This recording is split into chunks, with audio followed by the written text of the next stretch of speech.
Boa noite, professor Daniel. Boa noite, Edmilson. Tudo bem? Bom, em primeiro lugar, eu queria agradecer o convite da Escola Superior de Direito Municipal para participar, então, deste diálogo a respeito de temas relevantes na previdência do servidor público, né? Efetivamente, eu tenho assistido ao movimento desencadeado pelo Poder Executivo já faz um longo tempo, né? No sentido de praticamente colocar a responsabilidade pela crise econômica nas costas dos servidores, né? Quando nós sabemos que efetivamente isso está muito longe de ser uma verdade. Evidentemente que a construção do sistema previdenciário brasileiro não é uma construção perfeita. Evidentemente que nós tínhamos alguns equívocos estruturais que deveriam ser corrigidos, alguns deles já foram corrigidos, mas efetivamente o que nós temos, infelizmente, assistido, né, é uma desconstrução dos direitos fundamentais sociais e que, em verdade, isso busca a concretização de outros objetivos, né, que a gente pode falar a respeito disso no curso da nossa conversa.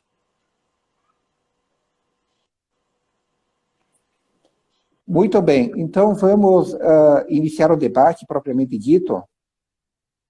Vamos, tá. Boa noite ao professor Daniel, que logo adiante apresentarei. Boa noite aos ouvintes. O tema é o alcance da desconstitucionalização da Previdência dos servidores públicos. Eu diria que o título poderia ser um pouquinho mais amplo. A desconstitucionalização da Previdência dos servidores públicos estaduais e municipais. Eu trato de servidores públicos municipais estaduais porque a emenda constitucional número 103/98, ela desconstitucionalizou parte das regras da Previdência dos servidores públicos dos estados e dos municípios. No entanto, essa mesma emenda constitucional, ela estabeleceu regras minuciosas para os servidores públicos federais, criando uma disparidade e criando uma situação bastante perigosa, criando, quem sabe, uma incógnita em relação ao futuro da previdência do serviço público. Para abordar o assunto, temos o nosso convidado, painelista, o professor Daniel Machado da Rocha, juiz federal, professor do mestrado da Unicinos e coordenador acadêmico do ICDS, que é Instituto Conect de Direito Social. Com a palavra, o professor Daniel. Vou também ponderar, né, antes de passar a palavra ao professor, que ao longo da explanação dele, farei algumas abordagens, né, também apresentarei as mensagens que chegarem de parte dos ouvintes. Então, com a palavra, professor Daniel, para um bom debate acerca desse assunto tão relevante e tão recente. É um assunto recente porque foi introduzido pela emenda 103, de novembro do ano passado, tem menos de um ano, e é uma alteração bastante profunda, bastante impactante, com um futuro bastante indefinido em relação à previdência do serviço público. Com a palavra, o professor Daniel. Obrigado, Edmilson. Bom, inicialmente, eu cumprimento não só a você, mas os nossos internautas, né, que participam, então, da nossa conversa presencialmente, que poderão enviar, telepresencialmente, e que poderão enviar perguntas que nós, se possível, vamos responder dentro deste diálogo que estamos fazendo a respeito da previdência do servidor público. E eu começo destacando, então, que sim, a emenda constitucional 113 de 2019, ela representou a mais profunda transformação na previdência do nosso país desde o advento da Constituição Federal de 1988. Mas é preciso que se reconheça que ela não surge de forma isolada, ela está dentro de um contexto, né? Porque nós podemos observar que, desde o advento da Constituição Federal de 1988, nós já tivemos 9 emendas constitucionais que tiveram como principal objetivo a transformação do sistema previdenciário brasileiro. E evidentemente que fica fácil da gente compreender esse processo quando nós pensamos no seguinte: originalmente, a Constituição Federal do nosso país, ela estabelecia, né, um primado no sentido de que toda e qualquer atividade desenvolvida no território nacional estaria obrigatoriamente abrangida por um regime público de previdência. E quando nós falamos em regime público de previdência, então, assim, não são apenas os regimes próprios, mas o próprio regime geral da Lei 8.213 de 1991 é o regime público de previdência, porque o Estado é o responsável pela proteção dos trabalhadores e dos seus dependentes, pelo pagamento desses benefícios ao longo do tempo, de forma vitalícia, alguns deles, né? E só que a previdência no nosso país, ela nasce e se consolida a partir de duas premissas muito diferentes, né? Claro, no mundo inteiro, a Previdência ela nasce protegendo quem? Os trabalhadores subordinados, os empregados, né? E os servidores públicos. Justamente pela possibilidade de transferir o desconto e o repasse das contribuições para outra pessoa, porque a Previdência nada mais é do que um gigantesco seguro obrigatório, público, que tem por objetivo tutelar os trabalhadores e os seus dependentes contra os principais riscos sociais que são capazes de afetar o cidadão e a sua família do ponto de vista econômico, né? Bom, mas com relação aos servidores públicos, a Previdência, na Constituição de 88, ela herdou a tradição que existia até então. Ou seja, para o servidor, a aposentadoria era um direito que decorria do exercício do cargo. Não era efetivamente um benefício previdenciário. Diferentemente da Previdência do regime geral, que desde a construção do sistema, né, com as caixas de aposentadorias e pensões, nós tínhamos um sistema que tinha uma matriz contributiva. Bom, então, ao longo desse processo, essas emendas constitucionais que vão desaguar na Emenda Constitucional 103 de 2019, elas perseguiram três objetivos principais. E quando a gente fala desses três objetivos, a gente consegue compreender melhor a extensão da Emenda Constitucional 103 e as suas particularidades. Que objetivos são esses? Bom, o primeiro deles é acabar com o déficit da Previdência, né? Se ele existe ou não, isso é uma outra questão, que nós podemos falar aqui uma noite inteira a respeito disso, né? Mas, assim, a premissa que o Poder Executivo parte é de que a Previdência Pública é deficitária. Olha, se eu tenho um déficit, né? Se o meu salário na minha casa não é suficiente para custear as minhas despesas, o que eu vou fazer? Eu vou tentar trabalhar para ganhar mais, vou tentar aumentar as receitas e vou tentar reduzir as minhas despesas, né? Esse é o básico. Então, se eu quero reduzir a despesa, evidentemente que eu vou fazer o quê? Eu vou reduzir o nível dos benefícios previdenciários, eu vou tornar mais difícil a elegibilidade, o acesso a essas prestações, e eu vou cobrar contribuições, né, num patamar mais elevado. Bom, o segundo objetivo decorre também de uma constatação simples. No mundo inteiro, quanto mais generosa for a previdência pública, menos espaço nós temos para a previdência privada. Não é verdade? Então, ao longo do tempo, o que essas reformas buscaram fazer? Elas buscaram, primeiro, para que a previdência pudesse ser fortalecida, ampliar o espaço de atuação da previdência complementar, porque no Brasil, originalmente, a previdência pública não concorria com a previdência privada. Né? Nós temos sistemas, por exemplo, como na Colômbia. Na Colômbia, o cidadão elege se ele quer contribuir para a previdência pública ou para a previdência privada. No Brasil, não. Em princípio, todo e qualquer trabalho, você está vinculado à previdência pública. A previdência pública tutela as necessidades básicas, que estão acima de um limite mínimo e abaixo de um teto máximo, que não se confunde com o mínimo existencial, né? E a previdência complementar, que no Brasil era sinônimo de previdência privada, a previdência complementar tem por objetivo permitir que as pessoas, então, que têm rendimentos mais elevados, possam programar sua inatividade para ter acesso, então, a um benefício, né, de previdência complementar que possibilite, juntamente com os rendimentos da previdência pública, que o cidadão tenha um nível de rendimentos mais próximo daquele que ele tinha na atividade.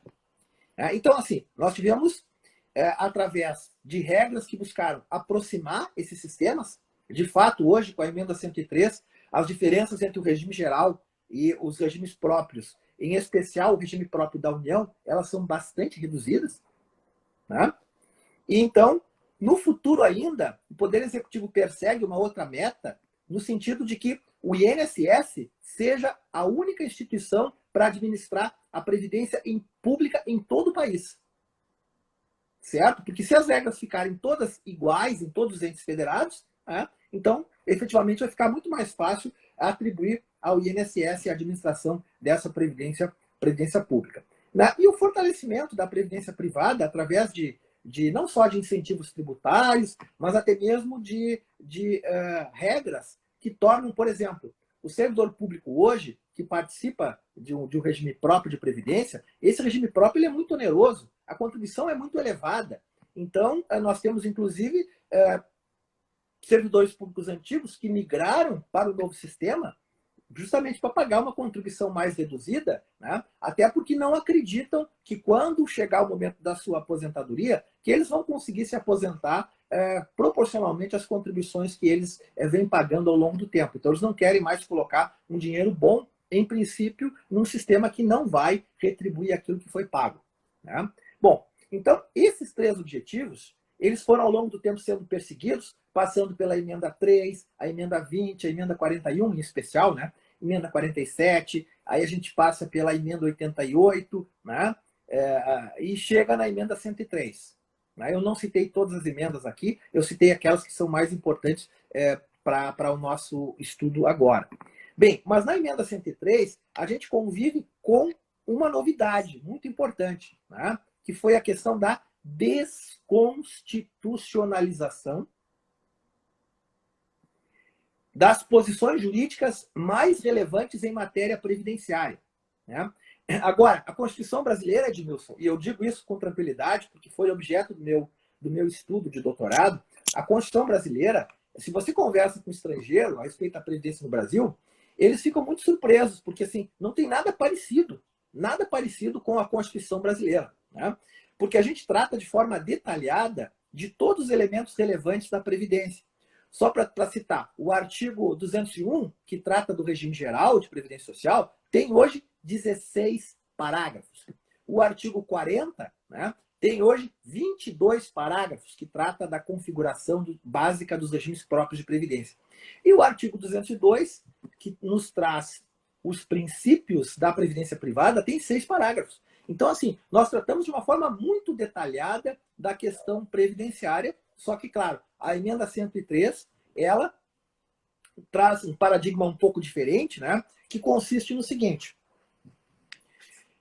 sempre que nós temos que alterar um sistema complexo como o sistema previdenciário brasileiro, né? Seja aquelas questões que estão no corpo da Constituição ou aquelas que podem ser modificadas por lei ordinária, né? Veja que o legislador, normalmente, ele se preocupa em tutelar de uma forma minimamente razoável o princípio da segurança jurídica, né? Porque o princípio da segurança jurídica, ele não se restringe ao direito adquirido, ao ato jurídico perfeito, à coisa julgada. O princípio da segurança jurídica, ele também, em matéria previdenciária, deve buscar tutelar, né? E aqui a gente lembra de Aristóteles, né? Não é razoável você tratar os desiguais de forma igual, né? Ou seja, então, se você tem necessidade de fazer mudanças profundas, e a Previdência sempre vai ter que experimentar mudanças, porque os fatores biométricos, econômicos e sociais, sempre, né? A sociedade ela está sempre evoluindo, e a Previdência ela tem que se adaptar a essas evoluções dentro de um padrão de sustentabilidade, né? Então, por isso que ela deve ser sempre adaptada às transformações. Mas não é razoável tratar da mesma maneira aquele cidadão que já pagou mais de 20 anos de contribuição e aquele outro, né, que ingressou no sistema faz 6 meses, faz 1 ano. Então, por isso que nós temos um conjunto sempre de regras de transição. Regras que não são tão boas quanto as regras antigas, né? Porque as mudanças feitas no sistema previdenciário, pelo menos no Brasil, né, e nos últimos tempos, elas sempre têm sido pautadas por um cenário econômico terrivelmente desfavorável e por uma mudança substancial na demografia, né?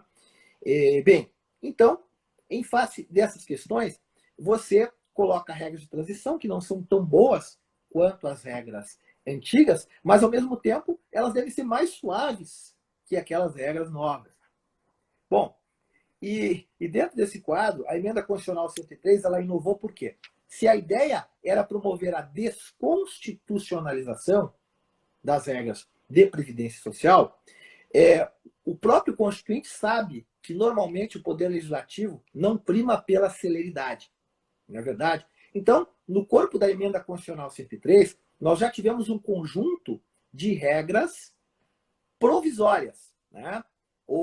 Então, a gente tem as regras permanentes no corpo da Constituição, nós temos as regras de transição e nós temos agora também as regras provisórias ou transitórias, ou seja, regras que vão viger enquanto não forem modificadas pelo legislador ordinário ou através de lei complementar, quando a Constituição expressamente exige, né, a mudança através de lei complementar. Mas uma questão importante que você tocou no início da sua fala, né, que eu quero ressaltar, é que nós estamos assistindo pela primeira vez na história do nosso país uma mudança de paradigma, porque o artigo 40 da Constituição Federal, ele era reconhecido, né, como, em face do nosso modelo de Estado, né, o Brasil é uma federação. Bom, então, sendo uma federação, evidentemente que a Constituição Federal, ela concede poderes, né, ela delega competências para os entes subnacionais, não apenas competências administrativas, mas também competências políticas. E a questão previdenciária, o artigo 24, parágrafo 1º, ele expressamente autoriza os estados e os municípios, têm essa competência no artigo 30, artigo 24, inciso 12, legislar em matéria de previdência social. E essa competência política, os entes se desincumbiam dela através da criação de regimes próprios de previdência. Então, nós temos, a União tem seu regime próprio, todos os estados, os 26 estados e o DF têm regime próprio, mas os municípios, nem todos os municípios têm regime próprio. Certo? Agora, os servidores dos municípios que não possuem regime próprio, eles não estão desprotegidos porque eles são segurados obrigatórios do regime geral. Então, também são protegidos por um sistema público de previdência. Bom, mas o que acontece? O fato é que as regras do artigo 40, elas eram de observância compulsória por parte dos entes federados. Mas com a desconstitucionalização, para que a emenda 103 fosse aprovada, né, nós sabemos, Edmilson, que o Poder Executivo ele foi obrigado a transigir, porque os parlamentares, né, os líderes reunidos com os representantes do Poder Executivo, colocaram de forma muito clara. Olha, não tem nada mais desgastante do que mexer na Previdência, mexer nas aposentadorias das pessoas. Então, nós não vamos comprar esse desgaste sozinhos. De forma que as mudanças que serão feitas, né, não todas, algumas regras, então, são obrigatoriamente aplicáveis a todos os entes federados, mas a maior parte das mudanças, elas só seriam aplicáveis nos entes subnacionais, depois da expressa ratificação das mudanças nas constituições estaduais e nas leis orgânicas municipais. Então, esta reforma que foi feita pela Emenda 103 de 2019 é uma reforma que alterou a Previdência no regime geral e no regime próprio da União, mas nos estados e nos municípios ela não entrou em vigor imediatamente. Então, inclusive, o artigo 36, né, o artigo 36, inciso 2º da Emenda Constitucional 103, ele expressamente destaca que as mudanças só seriam aplicáveis, na maior parte, né, depois, então, desta ratificação. E, paradoxalmente, né, então, nós temos até agora, Edmilson, municípios em que é possível o servidor vinculado ao regime próprio se aposentar com as regras antigas. Com as regras antigas anteriores à Emenda 103 e mais, se aposentar com base nas regras de transição. Aquelas que nós conhecemos, né? O artigo 6º da Emenda 41 de 2003, o artigo 3º da emenda constitucional número 47. Então, isso ainda está vigendo em alguns entes da federação. De forma que essa situação, inclusive, né, a amplitude dessas mudanças, eu até depois vou destacar alguns exemplos, mas assim, nós temos agora regras diferentes, regras permanentes diferentes em estados, regras de transição diferentes em estados, regras diferentes para pensão por morte, regras diferentes em relação a abono de permanência, né? Regras diferentes em relação às contribuições que são descontadas dos servidores públicos. Nós tivemos, então, uma mudança extremamente profunda decorrente dessa desconstitucionalização, tá? De forma que agora nós não temos mais uma uniformidade nas regras de acesso à aposentadoria para os servidores públicos, o que, sem dúvida alguma, é uma questão bastante preocupante. Me permite intervir, professor? Fica à vontade, claro, é um diálogo. Muito bem. A desconstitucionalização dos regimes de previdência dos servidores estaduais e municipais, ela além de ser uma grande inovação, eu acredito que é uma medida bastante perigosa. Bastante perigosa porque nós temos 26 Estados-membros, né? E a diferença entre os Estados-membros é relativa, temos o menor Estado brasileiro, não vou falar em território, porque se fosse em território seria, parâmetro do maior seria Amazonas, vou falar em população, maior brasileiro, São Paulo, com 44 milhões. O menor brasileiro, Roraima, com 630 mil. Temos uma diferença significativa, mas quando a gente trata de diferença entre municípios brasileiros, vamos encontrar São Paulo com mais de 12 milhões 325 mil, o último dado que eu tomei, e vamos encontrar municípios com menos de 1.000 habitantes, vamos encontrar Borá, vamos encontrar micromunicípios com menos de 1.000 habitantes. Só que no Rio Grande do Sul temos 5 municípios na faixa de 1.000 a 2.000 habitantes. Realidades completamente díspares. E essa desconstitucionalização que atribui a cada ente federado, a cada estado, a cada município, a competência para fixar regras, ela vai encontrar uma situação muito complicada e vai propiciar a criação de precedentes nos municípios mais vulneráveis, especialmente os municípios pequenos. Os municípios pequenos, os micromunicípios brasileiros, vamos chamar de micromunicípios aqueles abaixo de 10.000 habitantes, que são praticamente a metade dos 5.570 municípios brasileiros, dependem quase que exclusivamente do repasse do Fundo de Participação dos Municípios, que é o repasse federal, e do repasse da partilha do ICMS. Esses municípios micro, em sua quase totalidade, não chega a 8 ou 10% de receita própria. Mais de 90%, 92%, alguns chegam até 98%, né, da receita é receita repassada. Eles são totalmente dependentes, né, da receita estadual e municipal. E também eles são, digamos assim, bastante subservientes a ameaças, muitas vezes, vou usar uma palavra um pouco dura, ameaças estabelecidas por instituições federais, né, de corte de repasses ou de uma série de pressões.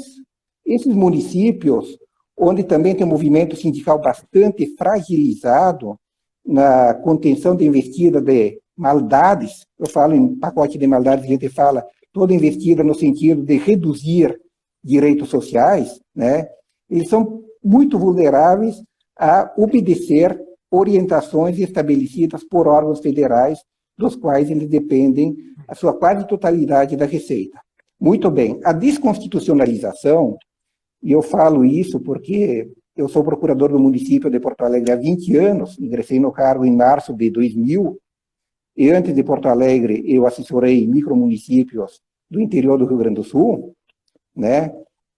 O que se constata? Essa desconstitucionalização, ela teve um propósito de uma desmobilização política de um movimento nacional de resistência. Pois bem, delegando regras para os municípios, há sempre uma possibilidade de criar precedentes perigosos em micromunicípios desorganizados, e esses precedentes perigosos, eles acabarem contagiando ou causando inveja a outros municípios.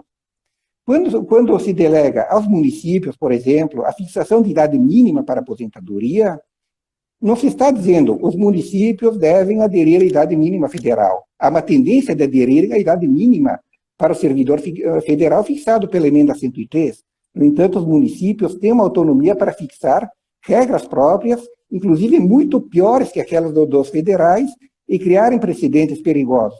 Então, o objetivo qual foi? O objetivo foi: vamos desmobilizar o movimento nacional e vamos permitir que as distintas realidades, especialmente dos municípios, que são 5.570 no Brasil, com uma dimensão totalmente distinta. São Paulo é um município, né, com mais de 12 milhões, Borá também é um município com 825 habitantes.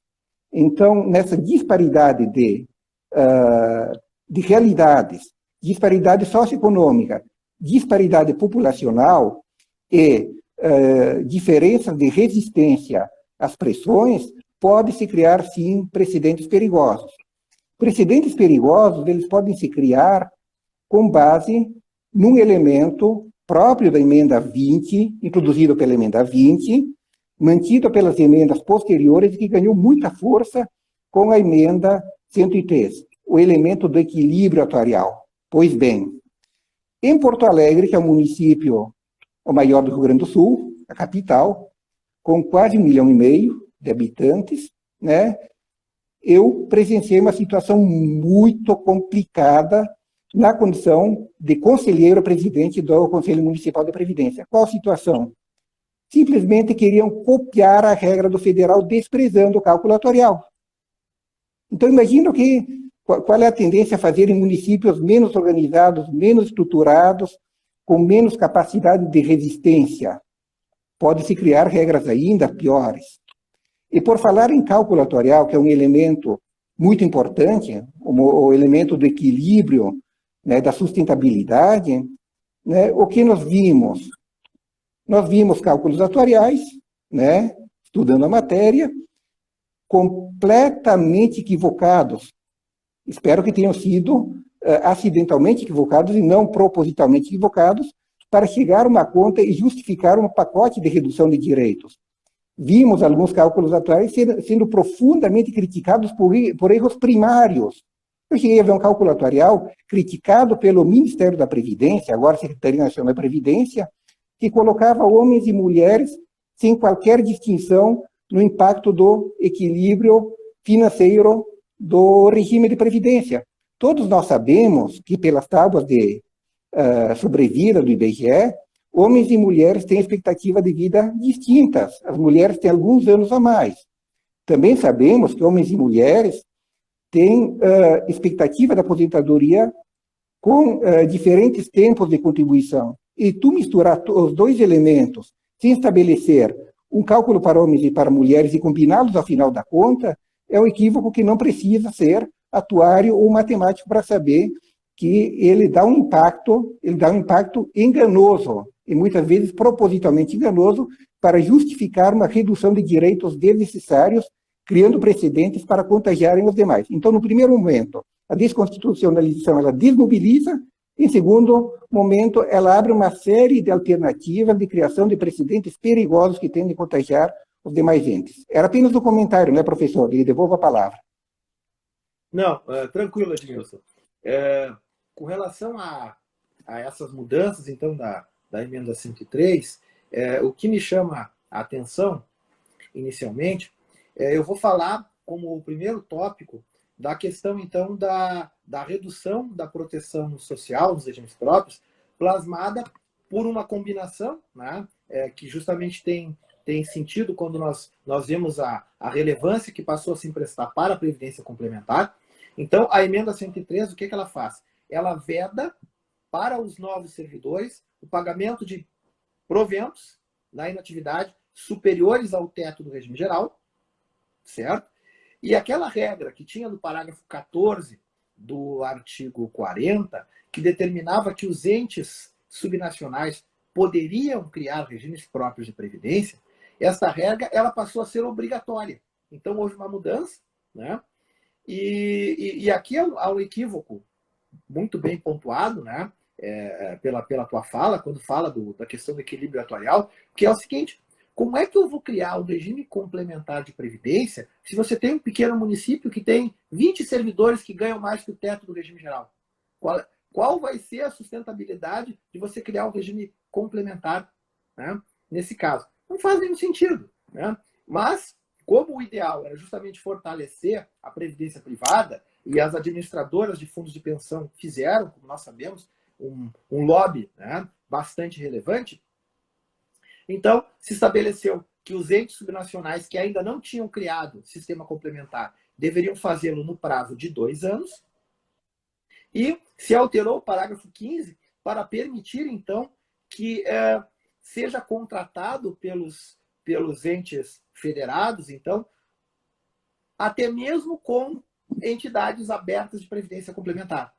Porque, originalmente, esse sistema complementar só poderia ser ofertado através de entidades fechadas de previdência complementar, que não buscam lucro, né? Agora, então, se permite, no caso desses municípios que não têm possibilidade de criar um regime próprio de previdência, que contratem junto ao mercado privado essa previdência complementar para os seus servidores. Bom, então, esse é o primeiro ponto. E uma outra coisa que não pode passar despercebido da visão ideológica, eu quero demarcar isso muito bem, né, é que a emenda 20 de 1998, ela já tinha alterado o parágrafo 10º do artigo 201, prevendo o seguinte, né, prevendo que seria possível a criação de um sistema complementar para concorrer no que tange a contratação dos seguros por acidente do trabalho. Isso já havia sido previsto pela emenda 20. Ninguém deu bola para esse parágrafo na ocasião, né? Mas, agora com a emenda 103, inclusive havia no seu bojo uma proposta terrível no sentido de criar a chamada a nova previdência, né? Mas uma nova previdência mesmo, porque era justamente essa ideia de criar um sistema complementar que concorreria com o sistema público, né? Felizmente, o relator, então, acabou afastando essa proposta do Poder Executivo, mas ainda paira uma nuvem negra, porque, ainda mais agora com a desconstitucionalização, né, nós poderemos ter, daqui a um tempo, essa proposta retornando novamente, como tantas coisas que foram rejeitadas inicialmente e que depois voltaram e se tornaram lei, né? Inclusive, o artigo 9º, o parágrafo 2º da Emenda Constitucional 103, limita o rol de benefícios dos regimes próprios para aposentadorias e pensão por morte, né? E, ao mesmo tempo, o parágrafo 3º do artigo 9º já diz que os afastamentos por incapacidade temporária e o salário maternidade têm que ser pagos diretamente pelo ente federado, fora da conta do regime próprio de previdência. Então, isso já está dando uma indicação, né, justamente que a ideia é reduzir ainda mais o âmbito da previdência pública, aumentando o espaço da previdência privada. Tá? Bom, mas então, eu tinha referido, né, com relação às mudanças que vêm sendo feitas pelos estados e que agora nós estamos constatando uma diversidade verdadeiramente preocupante. Tá?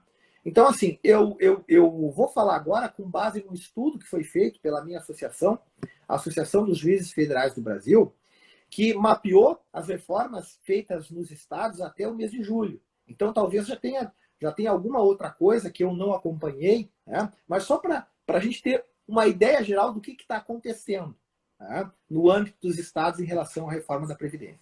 Bom, até aquele momento, 13 estados haviam aprovado inteiramente a sua reforma. Isso não quer dizer que esses 13 estados copiaram as regras da União. Não é isso. Mas 13 estados concluíram, então, o processo de reforma, dentre eles o Rio Grande do Sul. Aliás, o Rio Grande do Sul foi o primeiro, e nós sabemos, né, Edmilson, por quê? Porque o Rio Grande do Sul era, de toda a federação, o estado que tinha a pior situação em termos de sustentabilidade do sistema previdenciário. E isso a gente compreende. Eu sempre trago um exemplo nas minhas aulas, né, porque o meu pai, ele é servidor público do estado do Rio Grande do Sul aposentado. E quando ele trabalhava, meu pai me contava, né, que na secretaria que ele estava lotado, se todo o pessoal que trabalhasse em cargos de comissão fosse no mesmo dia, eles não tinham onde sentar, Edmilson. Porque meu pai era servidor concursado, né? Mas cada governo que era eleito, né, nós tínhamos, então, os parlamentares que colocavam como forma de retribuir o apoio prestado na eleição as pessoas para dentro da máquina pública, algumas delas sem nenhuma qualificação. Claro que tem gente muito boa, gente muito preparada. Eu conheço servidores e cargos em comissão que são melhores que servidores concursados. Não é isso. Mas o que eu destaco é o fato de que, efetivamente, a coisa pública era coisa de ninguém. Tá? Porque, em face dessas situações, é que nós tivemos, então, com as emendas constitucionais, que trouxeram aquelas regras de transição, que nós sabemos bem, né? Os servidores que estavam ocupando o cargo em comissão há mais de 5 anos se tornaram, então, estáveis e depois se aposentaram com a transformação em cargos públicos, se aposentaram onerando os regimes próprios de previdência. Então, isso fez com que o Rio Grande do Sul tenha hoje mais aposentados e pensionistas do que servidores ativos, o que é um enorme problema do ponto de vista previdenciário. Tá? Bom, então, por conta disso, o Rio Grande do Sul fez toda a força para ser o primeiro a aprovar a sua reforma. Bom, nós temos mais 6 estados, né, e o DF, que aprovaram a reforma só parcialmente. O que eles aprovaram? A mudança nas alíquotas de contribuição. Tá? E isso foi feito em razão da portaria 1348 de 2019, porque se não houvesse essa aprovação, nós sabemos que entes da federação vão ficar sem poder receber empréstimos federais, né, contratar com a União, e uma série de restrições que decorrem se não houver essa aprovação, então, da mudança nas alíquotas de contribuição. 4 estados, Santa Catarina, Rio Grande do Norte, Roraima e Minas, que esses estados, então, têm a reforma que estava sendo discutida no Legislativo. Não sei se já foi aprovada, tá? Mas naquele momento estava sendo discutida. E ainda havia estados, né, que sequer tinham encaminhado o projeto de reforma da Previdência. Então, aí a gente já vê um quadro bem diferente. Dentro desse quadro, vamos falar primeiro das contribuições. As contribuições a gente pode dividir em 3 grupos. Nós temos aqueles estados que aprovaram contribuições progressivas da mesma forma que a União. Nós temos estados que aprovaram novas alíquotas progressivas, mas com um padrão próprio, diferente do da União. E estados que simplesmente estabeleceram uma alíquota fixa, por exemplo, de 14%. E ainda tem estados que fazem distinção entre ativos e inativos e outros que tratam os ativos e inativos da mesma maneira. Bom, contra essas mudanças, nós temos 5 ações diretas de inconstitucionalidade que eu conheço, talvez já tenha entrado mais alguma agora, né? Ações, por exemplo, pela ANADEP, a AMB, a JUF, a ANFIP, UNAFISCO. Né? Essas 5 ações, eu sei, foram distribuídas para o mesmo relator, o ministro Barroso, e o ministro Barroso indeferiu a liminar, né? Então manteve a cobrança das contribuições com base na progressividade de alíquotas da legislação nova, e essa questão então irá a plenário, mas nós não sabemos quando o Supremo vai apreciar. Bom, então, quais seriam essas alíquotas? Só para a gente ver, para o pessoal que está nos acompanhando, ver um pouquinho das diferenças. No caso da União, Maranhão e Rio Grande do Sul, tá? Nós temos, então, as mesmas alíquotas, que são 8 faixas. 7,5, 9, 12, 14, 14,5, 16,5, 19 e 22.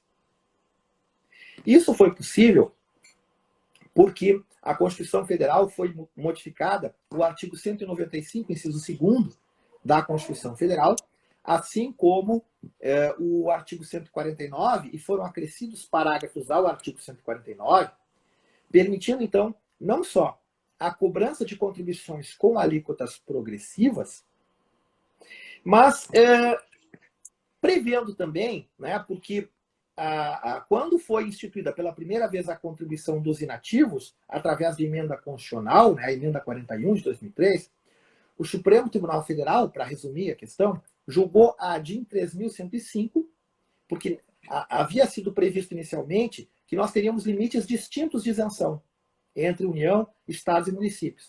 E o Supremo, no julgamento dessa ADIM 3.105, entendeu que, tratando-se, né, de uma questão tributária por isonomia, não seria razoável, então, que os servidores públicos fossem onerados de forma mais gravosa do que os segurados do regime geral. Então, se o artigo 195, inciso 2º, assegurava a não incidência de contribuições previdenciárias até o teto do regime geral, então, em todos os entes da federação, isto deveria ser respeitado. A não incidência das contribuições para quem ganhasse até o teto do regime geral. Pois bem, então, não só nós tivemos o estabelecimento de alíquotas progressivas, como se previu, então, a possibilidade, se o ente federado estivesse em uma situação de déficit, que ele pudesse cobrar dos aposentados que ganham acima de um salário mínimo, ou seja, qualquer um ia pagar, né? Então, a contribuição dos inativos não observava mais o teto do regime geral, mas poderia ser instituída com base, então, na lei de cada ente federado, a partir, então, de um salário mínimo. E se isso não fosse suficiente para sanear esse déficit, inclusive restou previsto a possibilidade de ser cobrada, então, uma contribuição extraordinária dos servidores públicos por um prazo de até 20 anos. Tá? Bom, então, olha só o que aconteceu. No estado de São Paulo, por exemplo, se aprovou uma alíquota progressiva própria. São só 4 faixas. É 11, 12, 14 e 16. Tá? Um outro exemplo. Minas tem alíquotas próprias, é 13, 14, 16 e 19.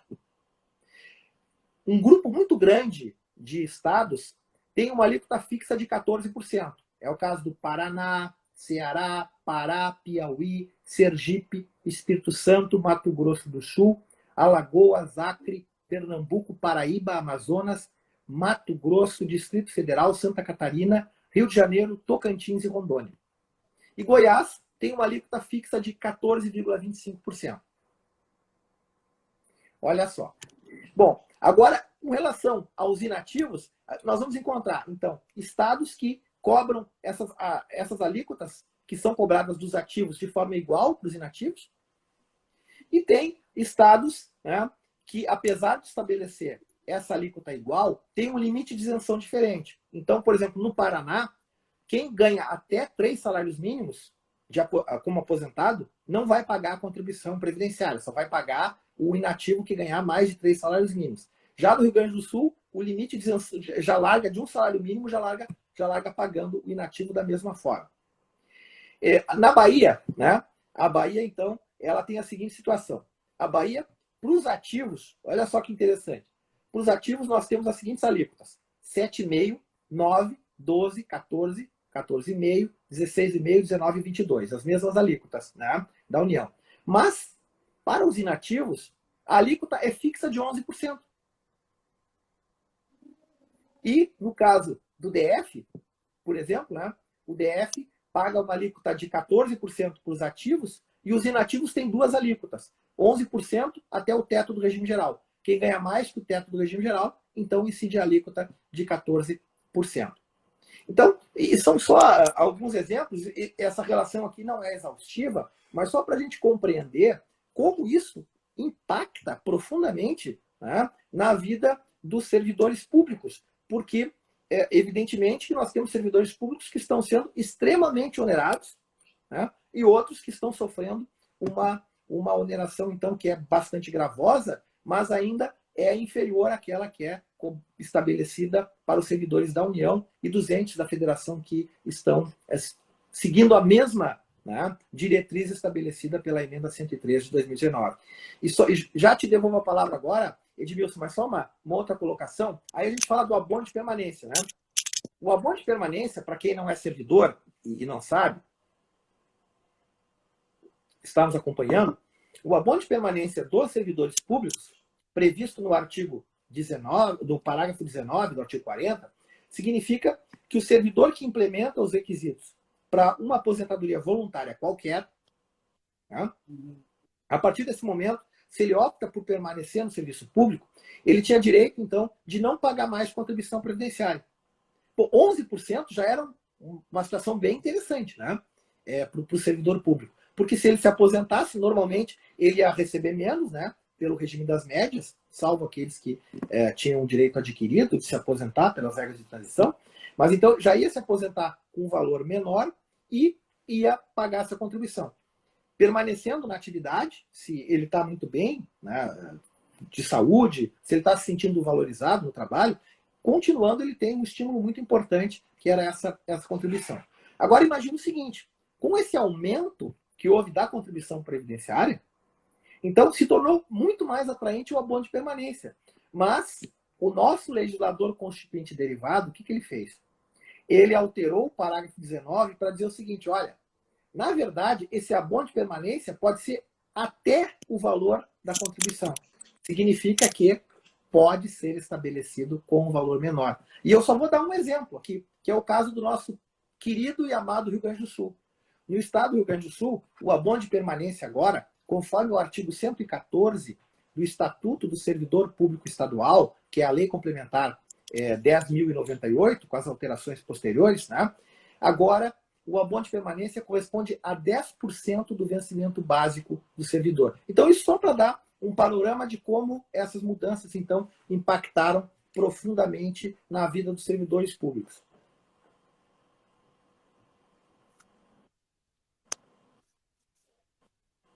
Posso prosseguir ou você quer fazer alguma colocação, Edmilson?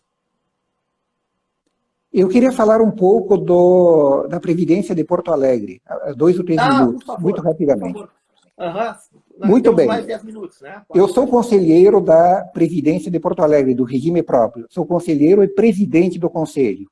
Metade dos conselheiros são indicados pelo governo, outra metade eleitos pelos servidores municipais. Eu faço parte do grupo dos eleitos pela base dos servidores municipais.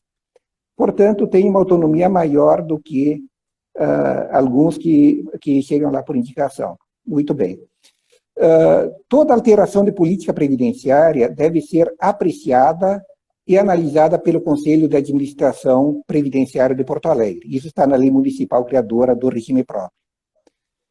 E é designado um relator.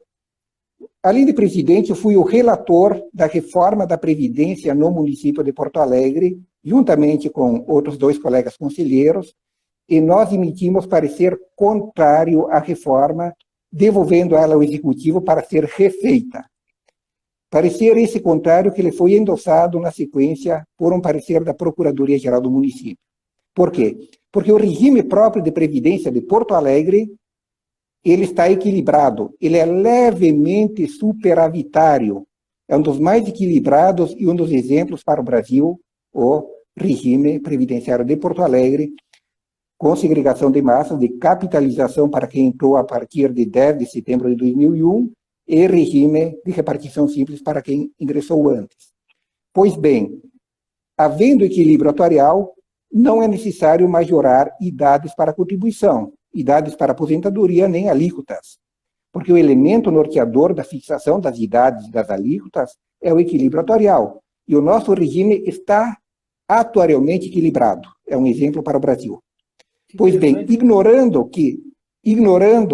o equilíbrio atuarial do nosso sistema, o governo municipal de Porto Alegre enviou para análise do Conselho e posteriormente para envio à Câmara, né, anteprojetos, e eu coloco no plural, porque foram 3 anteprojetos, um de emenda à lei orgânica para fixar a idade, assim determina a emenda 103, outro de lei complementar para uma série de outros elementos e outro de lei ordinária para elementos mais operacionais de critério de pensões. Pois bem, ignorando o equilíbrio atuarial, tentou-se copiar literalmente todas as regras do servidor federal, seja no critério de composição de provento, seja no critério de fixação de idades mínimas. Falo em idades mínimas porque temos várias aposentadorias. Tem o regime geral de aposentadoria, tem a aposentadoria especial do professor, tem a especial da pessoa com deficiência e tem a especial do servidor em atividade insalubre. Buscou-se copiar ignorando o equilíbrio atuarial. Pois bem, se está atuarialmente equilibrado e a fixação de idades mínimas e a fixação de alíquota depende do equilíbrio atuarial, não havia nenhuma razão para aumentar a alíquota e não havia nenhuma razão também para majorar idades. Então, nós concluímos no Conselho, parecer de minha relatoria, junto com 2 colegas, aprovado por 15 dos 20 conselheiros, que havia fundamentos suficientes para consolidar o regramento constitucional já aplicado, né, decorrente do regramento constitucional anterior, transpondo ele para a lei municipal. É uma condição bastante curiosa de Porto Alegre, né? Ela é tão curiosa quanto um outro elemento correlato que eu vou dizer. A Constituição, ela, me desculpem, não é a Constituição, é a Lei Complementar Federal 101, a Lei de Responsabilidade Fiscal, fixa despesas máximas da receita corrente líquida com despesa de pessoal. Agora, o que é receita corrente líquida, o que é despesa com pessoal, tem elementos matemáticos certos que devem ser incluídos no cálculo, mas tem elementos incertos e duvidosos. E a conta que Porto Alegre chega, o município de Porto Alegre faz do comprometimento de receita corrente líquida com despesa de pessoal é sempre bem diferente daquela que o Tribunal de Contas do Estado faz. O município de Porto Alegre, num ano, chegou à conclusão que estava comprometendo 48%, o Tribunal de Contas, não é 48%, é 42%, porque estão incluindo elementos aqui, deixando de incluir lá. Então, eu quero chamar a atenção para esse aspecto. O equilíbrio atuarial, ele decorre de uma ciência exata, ciências atuariais são exatas, no entanto, o raciocínio de montagem da equação nem sempre é exato e, às vezes, permite inclusão e exclusão de elementos para chegar a um cálculo atuarial que ele seja vinculado a um propósito político. Era isso, professor, vou lhe devolver a palavra para os minutos finais. Certo, Edmilson. Eu quero lembrar, a doutora Simone me fez um pedido de lhe recordar para no final da live aí, deixar ela gravada para acesso. Ótimo. Né, para o pessoal que não pôde assistir ao vivo e que tiver interesse depois, né, para que então fique gravado. Bom, nós já estamos quase sobre a hora, aqui temos acho que mais 5 minutinhos, então basicamente só o que eu gostaria de colocar é a regra nova que foi estabelecida pela emenda 103 para a aposentadoria dos servidores.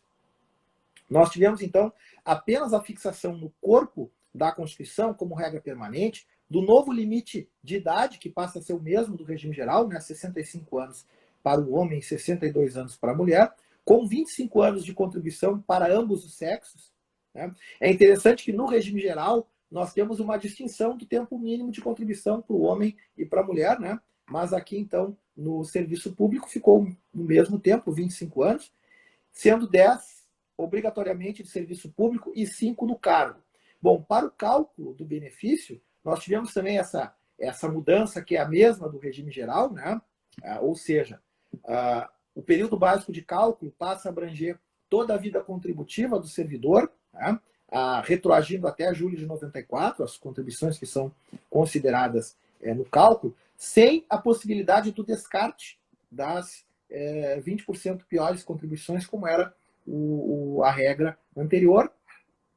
E, então, a partir do estabelecimento dessa média, para o homem, então, aos 20 anos, há direito a 60%, mais 2% ao ano, e no caso da mulher, então, com os 60%, no regime geral, os 60%, são estabelecidos aos 15 anos, mas no regime próprio de previdência não há essa distinção. Então, o artigo 26, ele faz uma distinção apenas para as mulheres do regime geral, discrimina as servidoras públicas, né? Então, na minha leitura, inclusive, a constitucionalidade desta regra, ela é bastante duvidosa, né? Uma vez que, se o objetivo é justamente que a previdência pública, tanto para os trabalhadores privados quanto do serviço público, os critérios sejam os mesmos, então me parece que nesse ponto não haveria razoabilidade em tratar de forma mais gravosa as servidoras públicas do que as trabalhadoras do regime geral. Bom, mas, então, só para mostrar, já no fim aqui, 2 casos. Né? Na Bahia, né, os queridos amigos baianos, os servidores, as mulheres podem se aposentar aos 61 e os homens aos 64, na regra permanente. E no Sergipe, a diferença etária restou mantida em 5 anos. Né? As mulheres podem se aposentar aos 60 e os servidores aos 65 anos. Mas, com relação ao cálculo do benefício, nós temos aqui também diversidades expressivas em diversos entes da federação. Eu cito aqui a Bahia, o Ceará, né? Também o Sergipe. Nós temos diferenças importantes no que tange ao cálculo do benefício, porque não foram adotados os critérios do regime geral. Né? Bom, obviamente que esse é um tema que eu sou apaixonado, eu poderia falar muito mais, né, a respeito disso, mas eu sei que o Instagram vai nos derrubar daqui a exatos 2 minutos. Então, eu gostaria de agradecer mais uma vez o convite que foi feito pela Escola Superior de Direito Municipal, né? Agradecer a doutora Simone e a você, Edmilson, pela acolhida nesse ambiente virtual. Também eu me coloco à disposição, né, para em outras oportunidades, se entenderem conveniente, voltarmos a conversar sobre algum outro tema relacionado com o direito previdenciário. E desejo que todos aqueles que estiveram nos acompanhando, que continuem com saúde, né? Que junto com as suas famílias, e que possamos, então, realizar, haveria um evento presencial, né? Que infelizmente não pôde ser realizado em face desse problema da pandemia, mas se Deus quiser, no ano que vem, nós já teremos, então, condições de voltar a realizar, se Deus quiser, já teremos uma vacina, né? E poderemos, então, retornar às atividades presenciais. Então, seria isso da minha parte, Edmilson. Muito obrigado. Muito obrigado, professor Daniel, muito obrigado à Escola Superior de Direito Municipal, a pessoa da procuradora Simone Custódio. Muito obrigado, vamos encerrar. Encerrar. Um abraço.